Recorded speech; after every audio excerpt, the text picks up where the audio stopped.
pulumulok. Pulumulok or ginsan daw na. No problem sa OR. Yan, biskan din na yung OR, yung branches. Yan sa CR, ito yung mabase. Kung di ka makuha clearance, kung gusto yung pa-transfer. Kung di, ibutan ka, bisag diri bakal, Iloilo na ang okay lang kayo within Region 6. Within Region 6 na yan. Pwede ko hindi. Sa Bacolod.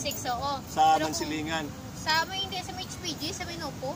Ano po ganin ang clearance nga para dili sa inyong nag-card? Oo, para i-transfer yun. Ano himuon mo? Kuan, SPA?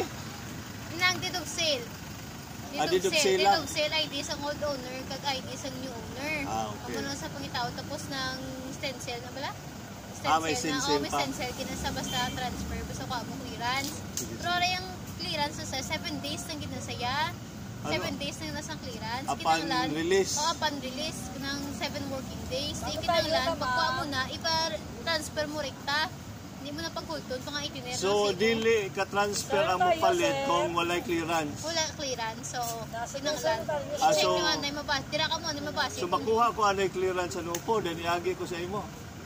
Pwede kid, complete requirements. May mga ID, may mga sale, complete. Pwede kid, may tila ka SPA, ako SPA. May tila ka papili sa, check ka tayo. Wala, lahat balay, kuhaan ko. Okay, dalo ko din sa imo, imuan mo SPA. Check tayo. Kaya ang tagiya, tuwa na sa abroad. Naglakat na. May mga perma, yung SPA.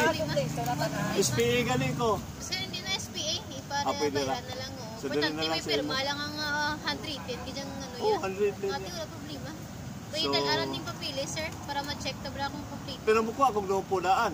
Hindi yan, Nay. Kaya check ta, Nay. Ang papilis mo. Kung asa napit, giristro last. Oo, asa dapitin na nga. Ang last registration. Hindi, ang last registration, bis kantiin na okay lang. Pero ang pag-first gate na registration. Sa CR, kinanan, tanawin kita CR kung di na sa. Okay na? Makanto lang ko na rin. Makaya kung number ni mo, be.